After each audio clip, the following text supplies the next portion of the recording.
उसके काटते ही ऐसी अवस्था हो गई कि मणि, मंत्र और औषधि आदि से भी उसके शरीर की रक्षा असाध्य जान पड़ी। अब ब्राह्मण ने पाटलिपुत्र नगर में रहते थे। गोपुर भी ऊंचा है, शंकुकर्ण इनका नाम है। वैश्य वृत्ति से धन भी कमा रहे हैं, लेकिन धन कमाना बुरी बात नहीं है। कहते हैं भैया धन खूब कमाइए, लेकिन उसमें से दशांश निकाल करके पितरों का तर्पण करना चाहिए और देवताओं का पूजन करना चाहिए। तो वो ये कुछ नहीं करते थे, केवल धन कमाते थे। और धन में सबसे श्रेष्ठ कर्म क्या है? कहते धन को शुद्ध करने के लिए ब्राह्मणों को भोजन कराइए। जितना आप भोजन कराएंगे उतना धन पवित्र होगा। ब्राह्मणों की कृपा से सभी प्रकार के पाप नष्ट हो जाते हैं। लेकिन इन्होंने, ब्राह्मण देवता ने कहा, व्यापार वृत्ति से धन कमाया, परंतु कभी भी किसी ब्राह्मण को भोजन नहीं कराया। राजाओं को भोजन कराते थे, धनवानों को भोजन कराते थे।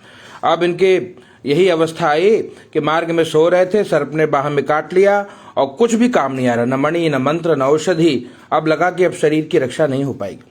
तत्पश्चात कुछ ही वर्षों में और कुछ ही क्षणों में, एक क्षण में उनके प्राण पखेर उड़ गए। फिर बहुत समय के बाद वह प्रेत सर्प योनि में उत्पन्न हो गए। उसका चित्त धन की वासना में बंधा था। उसने पूर्व वृत्तांत का स्मरण करके सोचा कि मैंने जो घर के बाहर करोड़ों की संख्या में धन गाड़ रखा है, उसे पुत्रों को वंचित करके स्वयं ही उसकी रक्षा करूंगा। कहा, ये तृष्णा उनकी समाप्त नहीं हुई। एक दिन सांप की योनि से पीड़ित होकर के पिता ने स्वप्न में अपने पुत्रों के समक्ष आकर के अपना मनोभाव बताया। तब उसके निरंकुश पुत्रों ने सवेरे उठ करके बड़े विस्मय के साथ एक दूसरे से स्वप्न की बातें कही। उनमें से जो मझला पुत्र है, कुदाल लेकर के घर से निकला और जहां उसके पिता सर्प योनि धारण करके रहते थे उस स्थान पर गया। यद्यपि उसे धन के स्थान का ठीक ठीक पता नहीं था, तो भी उसने चिन्हों से उसका ठीक निश्चय कर लिया और लोभ बुद्धि में वहां पहुंचकर बांबी को खोदना आरंभ कर दिया। तब उस बांबी से बड़ा भयानक सर्प प्रकट हुआ और बोला कि मूढ़, तू कौन है, किस लिए आया है, क्यों बिल खोद रहा है, अथवा किसने तुझे भेजा है? ये सारी, मैं आपका पुत्र हूं, मेरा नाम शिव है। मैं रात्रि में देखे हुए स्वप्न में से विस्मित होकर यहाँ का सुवर्ण लेने के कौतूहल से आया हूँ।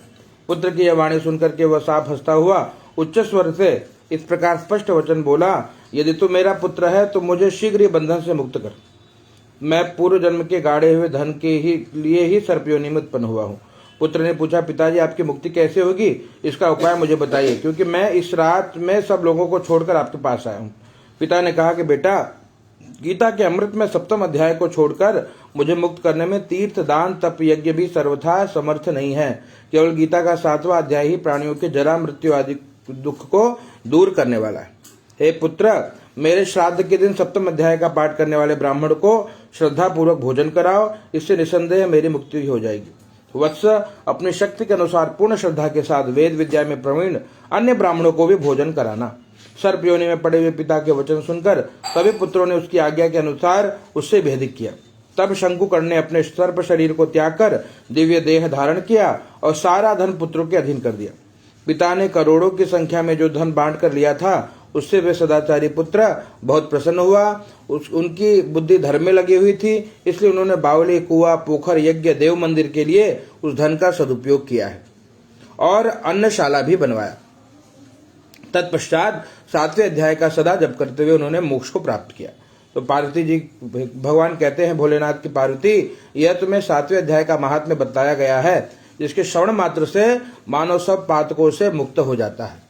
अथ 7वां अध्याय श्री भगवान उवाच। इस संस्कृत में पढ़े कि हिंदी में पढ़े? 7वां। मय्या सप्तमना पार्थ योगम युञ्जन् मदाश्रयः असंशयम समग्रम माम यथा ज्ञास्यसि तक्षणो। 6ठे अध्याय के आखिरी श्लोक में भगवान ने कहा था कि अंतरात्मा को मेरे में पिरोकर जो श्रद्धा और प्रीति पूर्वक मुझे भजता है, वो सर्व प्रकार के योगियों में सबसे उत्तम योगी है। लेकिन जब तक मनुष्य को भगवान के स्वरूप, गुण, प्रभाव का पता नहीं चलता, तब तक उनके द्वारा अंतरात्मा में निरंतर भजन होना मुश्किल है। भजन के प्रकार के भक्ति योग का वर्णन कहते हैं। उसमें प्रथम उन्हें सावधान होकर सुनने की प्रेरणा देकर ज्ञान विज्ञान कहने की प्रतिज्ञा करते हैं। भगवान कहते हैं कि हे पार्थ, अनन्य प्रेम से मुझ में आसक्त चित्त तथा अनन्य भाव से मेरे परायण होकर योग में लगा हुआ, तू जिस प्रकार से संपूर्ण विभूति बल ऐश्वर्य आदि गुणों से युक्त सबके आत्मरूप मुझको संशय रही जानेगा, उसको सुन। ज्ञानम तेहम सविज्ञानम इदम वक्ष्यामि विशेषतः यद ज्ञात्वा नेह भूयोन्यत् ज्ञातव्यमवशिष्यते। मैं तेरे लिए इस विज्ञान से तत्व ज्ञान को संपूर्णतया कहूंगा, जिसको जानकर संसार में फिर और भी कुछ जानने योग्य शेष नहीं रह जाता। मनुष्याणाम सहस्रेषु कश्चित् यतति सिद्धये यततामपि सिद्धानाम कश्चिन् मां वेत्ति तत्वतः। हजारों मनुष्यों में एक मेरी प्राप्ति के लिए यत्न करता है, और उस यत्न करने वाले योगियों में भी कोई एक मेरे परायण होकर के मुझको तत्व से अर्थात यथार्थ रूप से जानता है। भूमिरापो नलो वायु खम मनोबुद्धिरेव च अहंकारिति यमे भिन्ना प्रकृतिष्ठधा अपरेयमितस्त्वन्यां प्रकृतिं विद्धि मे परां जीवभूतां महाबाहो येदं धारिते जगत्। पृथ्वी जल अग्नि वायु आकाश मन बुद्धि अहंकार, ये इस प्रकार 8 प्रकार से विभाजित मेरी प्रकृति, ये अष्टधा प्रकृति है। ये 8 प्रकार के भेदों वाली तो अपरा अर्थात मेरी जड़ प्रकृति है। और हे महाबाहो, इससे दूसरी को जिससे यह संपूर्ण जगत धारण किया जाता है, मेरी जीव रूपा परा अर्थात चेतन प्रकृति, उसको जानना चाहिए। एतद् योनीनि भूतानि सर्वाणीत्युपधारय अहम कृत्स्नस्य जगतः प्रभवः प्रलयस्तथा। हे अर्जुन, तो ऐसा समझ कि संपूर्ण भूत इन दोनों प्रकृतियों से ही उत्पन्न होने वाले हैं, और मैं संपूर्ण जगत का प्रभव तथा प्रलय हूँ, अर्थात संपूर्ण जगत का मूल कारण भगवान परमात्मा श्री कृष्ण ही है। मत्तः परतरम नान्यत् किंचित् अस्ति धनंजय मयि सर्वमिदं प्रोतम सूते मणिगणा इव। हे धनंजय, मुझसे भिन्न दूसरा कोई भी परम कारण नहीं है। यह संपूर्ण जगत सूत्र के मणियों के सदृश मुझ में ही गूथा हुआ है। रसो हमअप्सु कौन्तेय प्रभास्मि शशि सूर्ययो प्रणवः सर्ववेदेषु शब्द खे पौरुषम दृशु। हे अर्जुन, मैं जल में रस हूँ, चंद्रमा और सूर्य में प्रकाश हूँ, संपूर्ण वेदों में ओंकार हूँ, आकाश में शब्द और पुरुषों में पुरुषत्व हूँ। पुण्यो गंध पृथिव्यां च तेजस्यास्मि विभावसौ जीवनम सर्वभूतेषु तपस्यास्मि तपस्विषु। मैं पृथ्वी में पवित्र गंध और अग्नि में तेज हूँ तथा संपूर्ण भूतों में उनका जीवन हूँ, और तपस्वियों में मैं तप हूँ। बीजम माम सर्वभूतानां विद्धि पार्थम सनातनम बुद्धिर्बुद्धिमतामस्मि तेजस्तेजस्विनामहम्। हे अर्जुन, मैं संपूर्ण भूतों का सनातन बीज मुझको ही जान। मैं बुद्धिमानों की बुद्धि और तेजस्वियों का तेज हूँ। बलम बलवताम चाहम कामराग विवर्जितम धर्मो विरुद्धो भूतेषु कामोस्मि भरतर्षभ। भगवान कहते हैं कि हे भरतश्रेष्ठ, मैं बलवानों का आसक्ति कामनाओं से रहित बल अर्थात सामर्थ्य हूँ, और सब भूतों में धर्म के अनुकूल अर्थात शास्त्र के अनुकूल काम हूँ। ये चैव सात्विका भावा राजसास्तामसाश्च ये मत्त एवेति तान विद्धि न त्वहं तेषु ते मयि। और भी जो सत्वगुण से उत्पन्न होने वाले भाव हैं और जो रजोगुण से तमोगुण से उत्पन्न होने वाले भाव हैं, उन सबको तो मुझ में ही होने वाले हैं सजान, परंतु वास्तव में उनमें मैं और वे मुझ में नहीं हैं। त्रिभिर्गुणमयैर्भावैभिः सर्वमिदं जगत् मोहितं नाभिजानाति मामेभ्यः परमव्ययम्। गुणों के कार्य रूप सात्विक राजस और तामस, इन तीनों प्रकार के भावों से यह सारा संसार प्राणी समुदाय मोहित हो रहा है, इसलिए इन तीनों गुणों से परे मुझ अविनाशी को नहीं जानता। दैवी हेषा गुणमयी मम माया दुरत्यया मामे ये प्रपद्यन्ति मायामेतां तरन्ति ते। क्योंकि यह अलौकिक अर्थात अति अद्भुत त्रिगुणमयी मेरी माया बड़ी दुस्तर है, परंतु जो पुरुष केवल मुझको ही निरंतर भजते हैं, वे इस माया को उल्लंघन कर जाते हैं, अर्थात वो संसार से तर जाते हैं। नमाम दुष्कृतिनो मूढ़ा प्रपद्यन्ते न राधमाः मायापहृत ज्ञान आसुरम भावमाश्रिताः। माया के द्वारा जिनका ज्ञान हरा जा चुका है, ऐसे आसुर स्वभाव को धारण किए हुए मनुष्यों में नीच दूषित कर्म करने वाले मूढ़ लोग मुझको नहीं भजते हैं। चतुर्विधा भजन्ते माम जनाः सुकृतिनो अर्जुनः आर्तो जिज्ञासुरर्थार्थी ज्ञानी च भरतर्षभ। भरतर्षभ कहते हे भरतर्षभ, हे भरतवंशियों में श्रेष्ठ अर्जुन, उत्तम कर्म करने वाले जो जीव हैं वो 4 प्रकार से मुझको चतुर्विधा भजते हैं। पहला है एक अर्थार्थी जो अर्थ के लिए भजता है, दूसरा आर्त है जो दुखी होकर के भजता है, तीसरा जो जिज्ञासु होते हैं जिज्ञासावश मुझे भजता है, और चौथा जो ज्ञानी है जो मुझे जान करके भजता है। तो तेषां ज्ञानी नित्युक्त एक भक्ति विशिष्यते प्रियो हि ज्ञानिनोत्यर्थम अहम स च मम प्रियः। उनमें नित्य मुझ में एक ही भाव से स्थित अनन्य प्रेम भक्ति वाला ज्ञानी भक्त अति उत्तम है, क्योंकि मुझको तत्व से जानने वाले ज्ञानी को मैं अत्यंत प्रिय हूँ, वो ज्ञानी मुझको प्रिय है।